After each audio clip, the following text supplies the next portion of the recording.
చూస్ country delight, live better. ఇప్పుడే country delight app ని download చేసుకోండి. అయితే ఆమె ముఖ్యంగా హరీష్ రావు అలాగే సంతోష్ కి సంబంధించి కాళేశ్వరం అవినీతి గ్రీన్ ఛాలెంజ్ మీద ఆరోపణలు చేశారు. ప్రజలు వాటిని నమ్ముతున్నారా? మేము హరీష్ చేసిన అవినీతి, సంతోష్ చేసిన అవినీతి ఖచ్చితంగా ఇప్పటివరకు మాకు అనుమానం ఉండే, కానీ ఇప్పుడు అలాగే కవిత పార్టీకి పదవికి పుట్టింటికి దూరం అయ్యారు. కేసీఆర్ కేటీఆర్ ఆమె సస్పెన్షన్ మీద మౌనంగా ఉండడం ఒక రకంగా వాళ్ళు తీసుకున్న నిర్ణయమే ఇది. అయితే ఇదంతా కూడా కవితను ఎవరు ముందు పెట్టేసి నడిపిస్తున్నారని ప్రజలు అనుకుంటున్నారు. మీ సర్వేలో ఏదైనా తేలిందా దానికి సంబంధించి? అంటే ఇందులో జనం మాట్లాడుతుంటే వీళ్ళంతా ఇంటికి గొడవ, వీళ్ళు బయట వేసుకున్నారు అనేది ఎక్కువ మంది మాట్లాడుతున్నారు. బీఆర్ఎస్ని అంటే కేసీఆర్ కేటీఆర్ హరీష్ రావుని కాదనుకొని, ఇంకొక వైపు కాంగ్రెస్ బీజేపీ వీళ్ళందరినీ కాదనుకొని ప్రజలు కవిత కొత్త పార్టీలోకి వచ్చే అవకాశం అంటే రారు. అక్కడ కూడా జనం మళ్ళీ క్లారిటీగా, ఆల్రెడీ బీజేపీ ఉంది, కాంగ్రెస్ ఉంది, బీఆర్ఎస్ ఉంది, రేపు ఇంకో బీసీ పార్టీ రాబోతుంది. ఈమె 5వ పార్టీ కింద వచ్చి తెలంగాణలో ఏం చేస్తుంది? కేసీఆర్ కంటే ఎక్కువ ఏం చేస్తుంది, లేదా కాంగ్రెస్ కంటే ఎక్కువ ఏం చేస్తుంది? ఆ ఎజెండా ఏందో ఆమె ఫిక్స్ చేసిన రోజు అప్పుడు మేము డెసిషన్ తీసుకుంటామని 44% అని చెప్తారు. ఫైనల్గా ప్రజలు ఏమనుకుంటున్నారు? మళ్ళీ ఆమె తన పాత గూటికి అంటే తండ్రి దగ్గరికి అన్న దగ్గరికి వెళ్ళిపోతే మంచిదా బీఆర్ఎస్లోకి, లేదంటే కొత్త పార్టీ పెట్టి తనను తాను ప్రూవ్ చేసుకుంటే మంచిది అనుకుంటున్నారా? అంటే జనంకి ఇంకా చాలా డైలమా ఉంది. ఇది ఫ్యామిలీ అంతా కలిసి ఆడుతున్న డ్రామా, హరీష్ రావుని సంతోష్ బయటికి పంపడానికి కల్వకుంట్ల కుటుంబం ఆడుతున్న డ్రామా అని చెప్తున్న వాళ్ళు. అందరికీ నమస్కారం, నేను Swaroopa Potlapalli. Welcome to Suman TV. Kavitha రాజీనామా బీఆర్ఎస్ మీద ఎలాంటి ప్రభావం చూపిస్తుంది? ఆమె చేసిన ఆరోపణల్లో నిజమెంత? బీఆర్ఎస్ లేకుండా కవితకి ఎలాంటి ఐడెంటిటీ లేదా? ఆమె భవిష్యత్తులో ఏం చేయబోతున్నారు? ఇలా 15 ప్రశ్నల ఆధారంగా ఓటా అనే సంస్థ చేసిన ఒక సర్వేలో అనేక ఆసక్తికరమైన విషయాలు బయటకు వచ్చాయి. ఓటా సంస్థ CEO కంబాలపల్లి కృష్ణ గారు ప్రస్తుతం నాతో పాటు ఉన్నారు. ఆయనతో మాట్లాడి ఈ సర్వే గురించి అనేక విషయాలు తెలుసుకుందాం. నమస్తే కృష్ణ గారు. మీ సర్వే రిపోర్ట్ చూశానండి, చాలా ఇంట్రెస్టింగ్గా అనిపించింది. ఎందుకంటే ఇప్పుడు ఎక్కడ చూసినా కానీ కవిత గారి గురించి అయితే చర్చ జరుగుతోంది. మీరు ఏ ప్రశ్నల ఆధారంగా ఈ సర్వే చేశారు? అంటే బేసిక్ కవిత గారి రాజీనామాని ఒక బీఆర్ఎస్ పార్టీలో ఒక సామాన్య వ్యక్తి చేసిన రాజీనామాతో మనం చూడలేము. పైగా ఆమెను సస్పెండ్ చేశారు. ఆమె అంతలో ఆమె కూడా రాజీనామా చేయలేదు. ఇంకోటి మీకు అర్థం కావాల్సింది ఏంటంటే అక్కడ షోకాజ్ నోటీస్ అనే ఆప్షన్ ఒకటి ఉంది. దాన్ని కూడా బీఆర్ఎస్ పార్టీ వాడలేదు, నేరుగా సస్పెండ్ చేశారు. సో అలాగని బర్తరఫ్ కూడా చేయలేదు. సో ఇంకా మధ్య మార్గంగా సస్పెండ్ చేసి ఆ సస్పెన్షన్ ఎప్పుడైనా ఎత్తేయచ్చు అనేది ఒక ఆలోచన. ఎందుకు కవిత గారి మీద అంత స్థాయిలో పార్టీ నిర్ణయం తీసుకుంది, ఎందుకు కవిత గారు 2 పదవులకు ఎందుకు రాజీనామా చేశారు అనేది కూడా మనం క్లియర్గా చూసుకోవాలి. సో అట్లాంటప్పుడు ఈ పరిస్థితిలో తెలంగాణలో కవిత గారి ఎపిసోడ్ తర్వాత తెలంగాణ ప్రజలు అసలు ఏమనుకుంటున్నారు, అందుకే దాని గురించే మనము ఈ మొత్తం సర్వే కూడా కవిత గారి చుట్టే తిరుగుతుంది. వేరే చాలా అంశాలు ప్రజలు మాకు చెప్పారు. రేవంత్ రెడ్డి గురించి మాట్లాడారు, బీజేపీ గురించి మాట్లాడారు, కేంద్రం విషయాలు మాట్లాడారు, రాష్ట్రంలో అధ్యక్షుడు మార్పు గురించి మాట్లాడారు, యూరియా గురించి మాట్లాడారు. చాలా సమస్యలు ప్రజలు చెప్తున్నారు. కానీ మేమైతే ఓన్లీ కవిత ఎపిసోడ్ వరకే పరిమితమై ఈ సర్వే చేసినప్పుడు రకరకాల ప్రజల్ని, అన్ని డిఫరెంట్ ఏజ్ గ్రూప్ అని, అట్లాగే వివిధ రకాల వృత్తికి సంబంధించిన రకరకాల పనులు చేసుకునే వాళ్ళని, అన్ని రకాలుగా మనుషుల్ని మనం శాంప్లింగ్ చేసినప్పుడు నిజంగా కవిత గారి గురించి చర్చ ఉందా లేదా ప్రజలు అనేది కూడా తెలుసుకోవాలి. అంటే ఇది అంత ఇంపాక్ట్ లేని అంశము కాదు, అట్లనే పెద్ద బూమరాంగ్ అయ్యి అడావుడి అయ్యే అంశం కూడా కాదు. సో 2 రకాలుగా ఉంది, మధ్య మార్గంగా ఉంది. సో చూద్దాం ఒక ఫ్లాష్ సర్వే. అంటే ఇమీడియట్గా రెస్పాన్స్ ప్రజల్లో, అందుకే మేము ఆమె రిజిగ్నేషన్ చేసిన తెల్లారే మేము ఫీల్డ్కి వెళ్ళిపోయి ఒక 5 రోజుల పాటు 4 నుంచి 8వ తేదీ వరకు మేము ఉమ్మడి 10 జిల్లాల్లో శాంపిల్స్ సేకరించి చేసిన సర్వేనే ఇది మీ ముందుంది ఇప్పుడు. అయితే ప్రజలు ఏమంటున్నారు? అంటే ఆమె రాజీనామా చేయడం మంచిదే అని అంటున్నారా, ఊహించిందే అంటున్నారా, లేదు అంటే ఆమె వెనక ఎవరున్నారని ప్రజల అభిప్రాయం మీకు వ్యక్తమైంది? ఒకటి, ఆమె రాజీనామా చేయటాన్ని ఒక 10 to 15% మాత్రమే పెద్దగా ఆశ్చర్యపోయినట్టుగా ఉన్నారు. అవునా, కవితను ఎలగొట్టారు, ఆమె రాజీనామా కూడా చేసింది అనే రీతిలో కొంత స్పందించారు. ఈమె రాజీనామాని 57% మంది ముందే ఊహించారు. మేము మాట్లాడిన వాళ్ళని, మేము తీసుకున్న 1000 శాంపిల్స్లో దాదాపు 570 మంది మాకు తెలుసు ఆమె రాజీనామా చేస్తుంది, ఆమెకు వేరే ఆప్షన్ లేదని కూడా ప్రజలు మాట్లాడుతున్నారు. మేము పెద్దగా పట్టించుకోలేదని వాళ్ళు కూడా 28% మంది ఉన్నారు. మాకు అవసరం లేదు ఆ విషయం అని పట్టించుకునే వాళ్ళు, అంత లైట్ తీసుకున్న వాళ్ళు కూడా 28%. సో అందుకనే కవిత గారి ఎపిసోడ్ అనేది నేను ఇంతకుముందు చెప్పినట్టు పెద్ద బాంబులాగా పేలలేదు, అట్లనే ఏదో సీమ టపాకాయలా తుస్తు అన్నట్టు కూడా లేదు. సో ఒక మీడియం రేంజ్ సౌండ్ అయితే చేసింది కవిత ఎపిసోడ్ అనేది. అయితే ఆమె ముఖ్యంగా హరీష్ రావు అలాగే సంతోష్కి సంబంధించి కాళేశ్వరం అవినీతి గ్రీన్ ఛాలెంజ్ మీద ఆరోపణలు చేశారు. ప్రజలు వాటిని నమ్ముతున్నారా?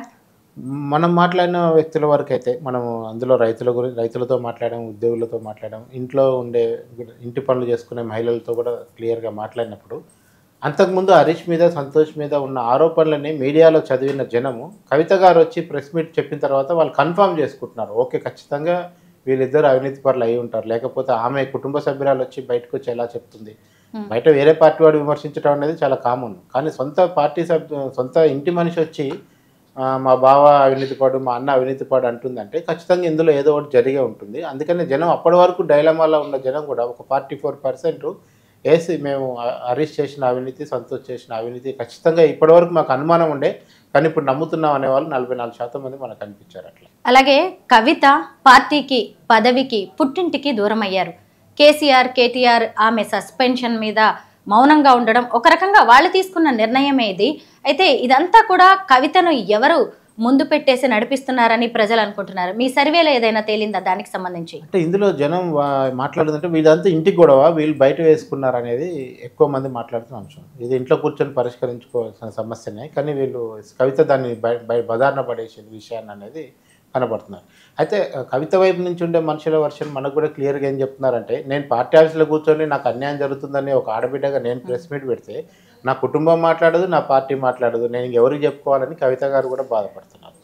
సో అందుకనే జనం దృష్టిలో ఏముందంటే ఇది కేవలం ఆ సంపాదించిన డబ్బులు పంచుకోవడంలో తేడా వచ్చి ఉండాలి, లేదంటే ఆస్తి పంపకాలన్న గొడవలు వచ్చి ఉండాలి, రాజకీయ వారసత్వంలో నీదా నాదా ఎవరికి రావాలనే విషయంలో ఒక గొడవ జరుగుతుండాలి. సో ఈ 3 అంశాలు బేస్ చేసుకుని ప్రజలు చాలా క్లియర్గా ఉన్నారు. అంటే ఇదేదో రాత్రికి వచ్చిన వ్యవహారం కాదు, ఇది చాలా కాలంగా జరుగుతున్నదే.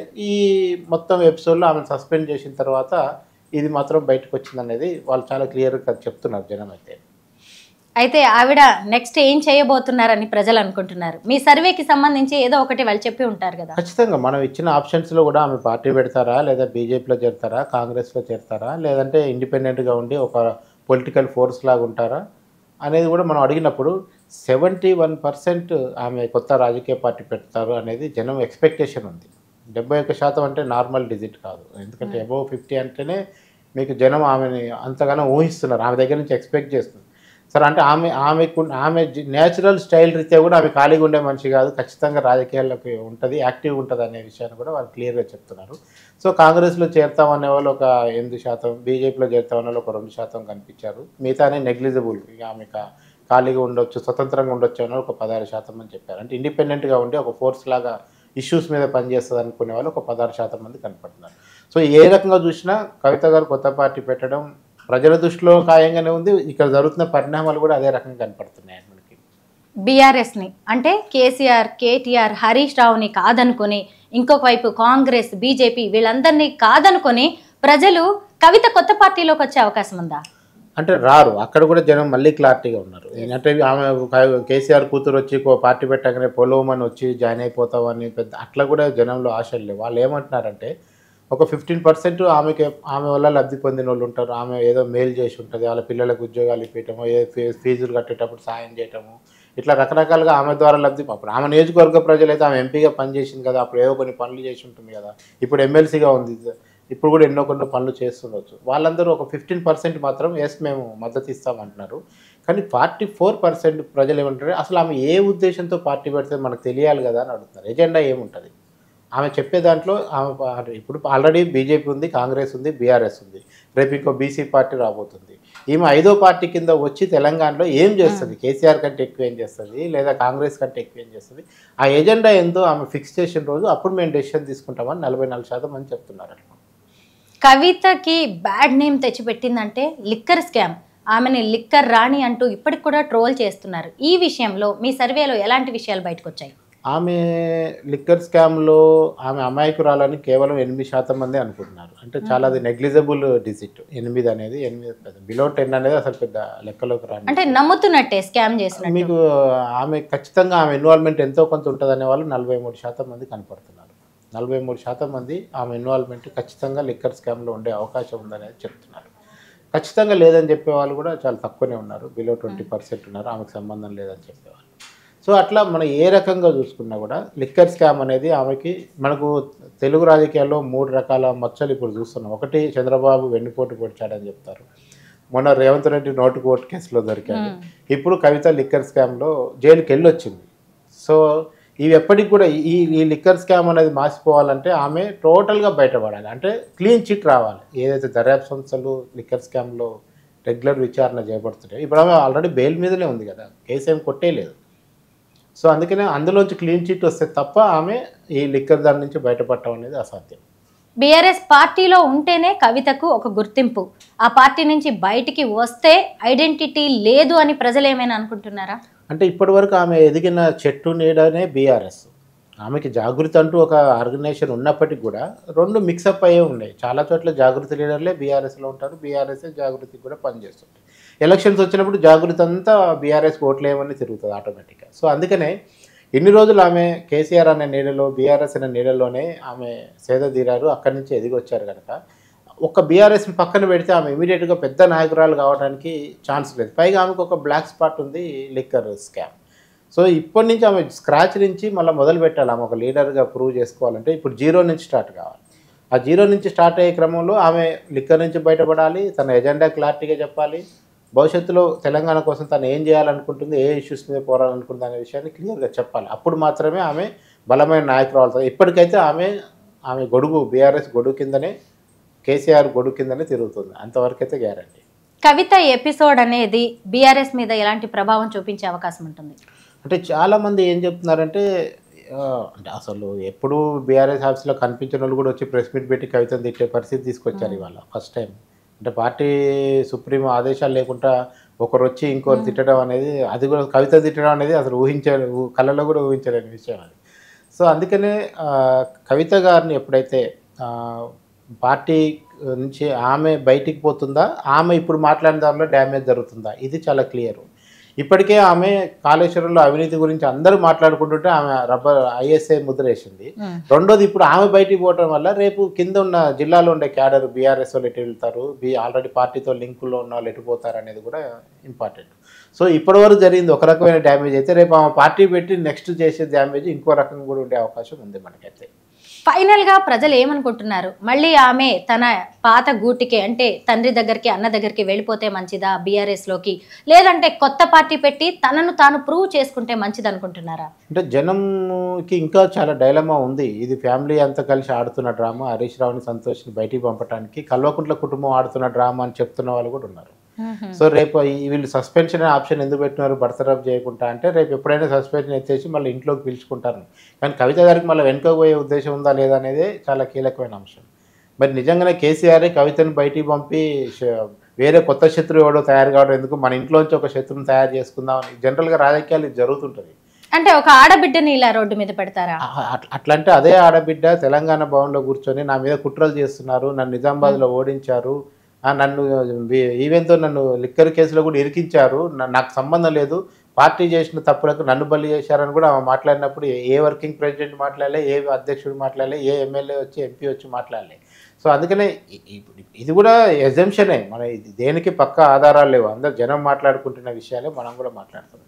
సో అందుకనే కవిత గారిని ఆడబిడ్డని అనుకున్నప్పుడు సస్పెండ్ చేసేంత నిర్ణయం తీసుకున్నప్పుడు ఇంకే నిర్ణయమైనా తీసుకుంటారు. కూర్చోబెట్టి మాట్లాడుకునే అవకాశం ఉన్నదాన్ని ఎవరు కాదనుకున్నారు, కవిత కాదనుకుందా, పార్టీ కేసీఆర్ కాదనుకున్నది కూడా వాళ్ళిద్దరే వచ్చి బయటికి చెప్పాలి.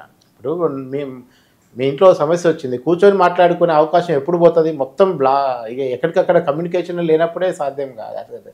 సో అలాంటి పరిస్థితి వాళ్ళ ఇంట్లో ఏమొచ్చింది అనేది వాళ్ళ కుటుంబ సభ్యులు చెప్పాలి. బయట నుంచి మనం ఎన్ని చెప్పినా ఊహలే అవుతాయి తప్ప వాస్తవాలు అయ్యే అవకాశం లేదు. కృష్ణ గారు, కవిత గారి వెనక రేవంత్ ఉన్నాడని ఎంతమంది నమ్ముతున్నారు? రేవంత్ ఉన్నాడన్న విషయాన్ని కొన్ని ప్రజలు మనకు చెప్పిన కామెంట్లు ఏం చెప్పారంటే, రేవంత్ మునగాడబ్బా, వాళ్ళ ఇంట్లో వాళ్ళ గొడవలు పెట్టాడు, ఇప్పుడు మునగాళ్ళకి ఎంజాయ్ చేస్తున్నాడు, 2 రకాలుగా దెబ్బ కొట్టాడు. ఒకటేమో 1.5 year పీసీ ఘోష్ కమిషన్ అని చెప్పి సాగదీశాడు, సడన్గా ఇప్పుడు సిబిఐకి ఇచ్చి బీజేపీ చేతుల్లోకి విషయాన్ని వదిలేశాడు. ఇక్కడ కవితను రెచ్చగొట్టి బయటికి తీసుకొచ్చి వాళ్ళ ఇంట్లో కుంపటి పెట్టాడని మాట్లాడుతున్నారు.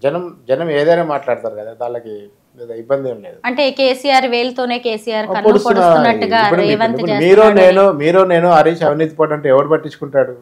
ఎవడు పట్టించుకోడు కదా. అదే కవిత వచ్చి చెప్పడం వల్లనే వాళ్ళు ఇంత వెయిటేజ్ వచ్చి మాట్లాడుతున్నారు. సో అందుకనే ఖచ్చితంగా కవిత అనే వ్యక్తి బయటకు వచ్చి మాట్లాడటం వల్ల బీఆర్ఎస్ పార్టీకి కానీ ఇవాళ వరకు హరీష్ రావు గారి రియాక్షన్ లేదు, సంతోషరావు గారి రియాక్షన్ లేదు. అంటే అవినీతిని అంగీకరిస్తున్నట్ట లేదంటే ఇగ్నోర్ చేస్తున్నట్ట, ఈ విషయం కూడా తేలాల్సి ఉంది. కవిత ఎపిసోడ్ అనేది బీఆర్ఎస్కి ఎంత మైనసో అదే స్థాయిలో కాంగ్రెస్కి ప్లస్ అయ్యే అవకాశం ఉందా, ముఖ్యంగా రేవంత్ రెడ్డికి? ఇక్కడ రేవంత్ రెడ్డితో పాటు కాంగ్రెస్ పార్టీకే ఓవరాల్గా కలిసి వస్తుంది. మన సర్వేలో 76% మంది కాంగ్రెస్కి ఉపయోగపడుతుందని చెప్పారు మనకి. ఈ మొత్తం ఎపిసోడ్లో కవిత బయటికి రావటం వల్ల ఏదైనా రాజకీయ మార్పులు జరిగితే దాన్ని పాజిటివ్గా మలుచుకునే అవకాశం 76% కాంగ్రెస్కి ఉంటే 8% బీజేపీకి ఉంది అని చెప్పారు. అంటే కాంగ్రెస్ చేతిలో కవిత వెపన్ గా మారిందనుకోవచ్చా? అంటే ఇప్పుడు ఆమె రేవంత్ రెడ్డికి సహకరించడానికో కాంగ్రెస్ సహకరించడానికో ఆమె ఇలా చేస్తుందని మనం చెప్పలేం. పైగా ఆమె ఓపెన్గా అంటుంది ఏంటంటే నాకేం పనండి కాంగ్రెస్లో, ఇవాళ నేను పోయి ఏం చేయాలి కాంగ్రెస్లో, నేను కాంగ్రెస్కి ఎందుకు సహకరిస్తాను, నాకు కాంగ్రెస్కి ఏ రకమైన బంధం ఉందని నేను కాంగ్రెస్కి పోతాను అనేది ఆమె కూడా ఎదురు ప్రశ్నిస్తున్నారు. సో అంటే ఈమె తనకు జరిగిన పర్సనల్ హ్యూమిలేషన్ని తీసుకొచ్చి బయటకు వచ్చి పార్టీలో గొడవ పెట్టినప్పుడు అది న్యాచురల్గా ఏదో ఒక పార్టీ ఎన్కాష్ చేసుకుంటుంది. అందులో కాంగ్రెస్ ఫస్ట్ ఉంటుంది రేపు, ఎందుకంటే రేపు స్థానిక సంస్థల ఎన్నికలు ఉన్నాయి. ఈలోపే బీఆర్ఎస్ పార్టీ కాంగ్రెస్ పార్టీ ప్రభుత్వం మీద ఒక వ్యతిరేకతను బిల్డప్ చేస్తూ వచ్చింది. ఎప్పుడైతే కవిత గారు బయటకు వచ్చి ఈ విషయం చెప్పారో కాళేశ్వరం విషయం, మొత్తం ఆ బీఆర్ఎస్ ఇమేజ్ అంతా కూడా డౌన్ అయిపోయింది. సో రేపు ఇది అల్టిమేట్గా రాజకీయంగా ఎవరికి ఉపయోగపడుతుంది? మళ్ళీ అధికారంలో కాంగ్రెస్కి ఉపయోగపడుతుంది. ఎందుకంటే బీజేపీకి గ్రామాల లెవెల్లో అంతా దాన్ని ఎన్కాష్ చేసుకునేంత పరిస్థితి లేదు. కవితకి తీవ్ర అవమానం ఎదురవుతున్నట్టుగా, ఎదురు దెబ్బలు తగులుతున్నట్టుగా బాధ, ఆవేదన అంతా ఆమెలో కనిపిస్తూనే ఉంది. ఎంత పైకి గట్టిగా మాట్లాడుతున్నా, ప్రజల వైపు ధర్మం వైపు నేనున్నానని చెబుతున్నా కానీ ఆమెలో ఈ బాధ అయితే బాగా స్పష్టంగా కనిపిస్తుంది. ఖచ్చితంగా ఏ ఆడపిల్లకైనా లేదంటే ఒక లీడర్కి అయితే ఇలాంటివి ఉంటూనే ఉంటాయి. ఈ మొత్తం ఎపిసోడ్లో ఆమెకి కలిగిన ప్రయోజనం ఏంటి? అంటే ఇప్పుడు ఆమె ప్రయోజనం కోసం చేసిందా, తన సొంత బాధ నుంచి ఉపశమనం కోసం చేసిందా అనేది ఆమె మాటల్లోనే మనకు అర్థమవుతుంది. ఇప్పుడు ఎవరికి ప్రయోజనం కలిగించాలా? ఆమె అర్జెంటుగా పోయి కాంగ్రెస్కో బీజేపీకో ప్రయోజనం కలిగించాలా? ఎందుకంటే ఆమె చెప్పింది బీజేపీలో పార్టీని బీఆర్ఎస్ని విలీనం చేస్తే నన్ను రిలీజ్ చేస్తానని బీజేపీ వాళ్ళు కండిషన్ పెట్టారన్న విషయం కూడా ఆమె బయటకు వచ్చి చెప్పింది. అప్పటి వరకు బీజేపీ బీఆర్ఎస్ విలీనం అనేది ఒక ఊహాగానంగా ఉండేది. కానీ కవిత గారు వచ్చి దాన్ని కూడా స్టాంప్ వేసి చెప్పారు, ఎస్ బీజేపీ ఖచ్చితంగా మమ్మల్ని విలీనం చేసుకోవడానికి ప్రయత్నం చేసింది, దట్టు నా అరెస్టుకు ముడిపెట్టి మాట్లాడిందని కూడా చెప్పారు. సో అందుకని ఇప్పుడు ఆమె కాంగ్రెస్కి ఉపయోగపడుతుందా బీజేపీ ఉపయోగపడుతుందా అంటే బీజేపీ ఇప్పుడు కూడా ఒత్తిడి చేస్తుండొచ్చు. రేపు తెలంగాణ ఎలక్షన్లో బీఆర్ఎస్ అనేది ఫీల్డ్లో లేకపోతే కాంగ్రెస్ వర్సెస్ బీజేపీ కింద ఫైట్ జరిగింది అనుకోండి, అధికారం వచ్చినా రావచ్చు బీజేపీకి. సో బీజేపీ అనేది ఆసేతు హిమాచల్లో మేమే ఉండాలని కోరుకుంటారు కదా, అల్టిమేట్గా ఏ రాష్ట్రంలోనైనా బీజేపీ ప్రభుత్వం ఉండాలని కోరుకుంటారు. ఆ క్రమంలో ఇక్కడ పావులు కలుపుతారు. అక్కడ చంద్రబాబుతో వదిలేసిన చంద్రబాబుని మళ్ళీ పట్టుకున్నారు. ఇక్కడ యాక్టివ్గా ఉన్న బీఆర్ఎస్ని ఇంట్లో బండబెట్టి, ఇప్పుడు మన ఎంపీ ఎలక్షన్లో ఏం జరిగింది, బీఆర్ఎస్కి 1 సీటు రాలేదు, బీజేపీకి 8 వచ్చాయి. నిజంగా బీజేపీకి 8 సీట్లు వచ్చేంత పరిస్థితి ఉందా తెలంగాణలో? అంత నియోజకవర్గాల బలం ఉందా? లేదు కదా. సో అందుకనే ఆమె ఏం సాధించారనేది ఆమె అల్టిమేట్గా నెక్స్ట్ స్టెప్ని బట్టి ఉంటుంది. అది ఆమె సర్దుకుపోతారా, ఇదే సై అంటారా అనేది ఆమె చేతిలోనే ఉంది. కవిత చేస్తున్నదంతా తప్పు, ఇంత యాగి అవసరమా? తండ్రితో అన్నతో పంచాయతీ పెట్టుకోవడం అవసరమా? ఈమె చేస్తున్నదంతా ఆస్తి కోసం, రాజకీయ వారసత్వం కోసం, అవినీతి సొమ్ములో వాటా కోసం, లిక్కర్ స్కామ్ గురించే ఇదంతా అని ఎవరైనా అన్నారా? ప్రజల అభిప్రాయం ఎలా ఉంది? ఖచ్చితంగా జనం నేను రిపోర్ట్లో రాసిన కామెంట్లు చాలా సాఫిస్టికేటెడ్, నేను ఫైన్ ట్యూన్ చేసి రాసిన. జనం భాషలో రాస్తే తట్టుకోలేము, అంత భయంకరమైన బూతులు మాట్లాడుతున్నారు. అటు జనం చాలా కోపంగా ఉన్నారు ఏ విషయం. ఎందుకంటే ఇదంతా తిన్నదరక సంపాదించిన ఆస్తిని ఎట్లా పంచుకోవాలో తెలియక బయటపడేసుకుంటారు వీళ్ళు అనే విషయంలోనే ఎక్కువ మంది మాట్లాడుతున్నారు. ఎందుకంటే తెలంగాణ సమాజం టీఆర్ఎస్ నుంచి కేసీఆర్ నుంచి ఎక్స్పెక్ట్ చేసింది ఇది కాదు, ఈ స్కాములు కాదు, గొర్రెల స్కాము, టెలిఫోన్ ట్యాపింగు, ఇటు కాళేశ్వరం అంశం, ఇట్లాంటివి కాదు ఎక్స్పెక్ట్ చేసి. తెలంగాణలో ఉద్యమంలో ఇంతమంది 1200 మంది ఎందుకోసం చనిపోయారు? కాళేశ్వరంలో నిధులు మింగటానికి, లేదంటే టెలిఫోన్ స్కామ్ చేయడానికి, గొర్రెల స్కామ్ చేయడానికి కాదు కదా. తెలంగాణ యొక్క సొసైటీ వీళ్ళ దగ్గర నుంచి కోరుకుంది ఒకటి, వీళ్ళు 10 ఏళ్లలో వీళ్ళు చేసింది ఒకటి. సో అందుకనే జనం అట్లాంటి కోపంతోనే కాంగ్రెస్కి ఓటేశారు. సరే ఇవాళ కాంగ్రెస్ ఏం చేస్తున్నది మనం తర్వాత నెక్స్ట్ సర్వేలో మాట్లాడుకోవచ్చు. కానీ ఇప్పుడున్న ప్రజలైతే మాత్రం వీళ్ళు ఇన్ని రోజులు 10 ఏళ్లకు వీళ్ళు అప్పచెప్తే అప్పులు చేసిపోగా మళ్ళీ ఇప్పుడు ఆశల పంచాయతీ ఇంట్లో కుటుంబ పంచాయతీ తెచ్చి రోడ్ల మీద పడేసారనే కోపం జనంలో చాలా క్లియర్ కనపడుతుంది మనకి. అధికారంలో ఉన్నప్పుడేమో కుటుంబ పాలన అన్నారు, అప్పుడు వాళ్ళందరూ కలిసి నడిపారు. ఇప్పుడు అధికారం లేకపోయేసరికి ఎవరికి వాళ్ళు యమునా తీరే అన్నట్టుగా కూడా కనిపిస్తుంది బీఆర్ఎస్లో పరిస్థితి. మొత్తానికి మీ సర్వే ప్రజల అభిప్రాయాలకి ప్రస్తుత పరిణామాలకి కళ్ళకు కట్టినట్టుగా అయితే చూపిస్తోంది. బాగుంది సర్వే మాత్రం. ఇదే నిజమైతే కవిత గారు కూడా ఒక్కసారి దీన్ని చూసుకునైనా తన అడుగుల్ని సరిదిద్దుకుంటే మంచిదేమో. అలాగే బీఆర్ఎస్ కేసీఆర్ గారు కేటీఆర్ కూడా దిద్దుబాటు చర్యలు అయితే తీసుకోవాల్సిన అవసరం కనిపిస్తోంది. Thank you so much Krishna గారు.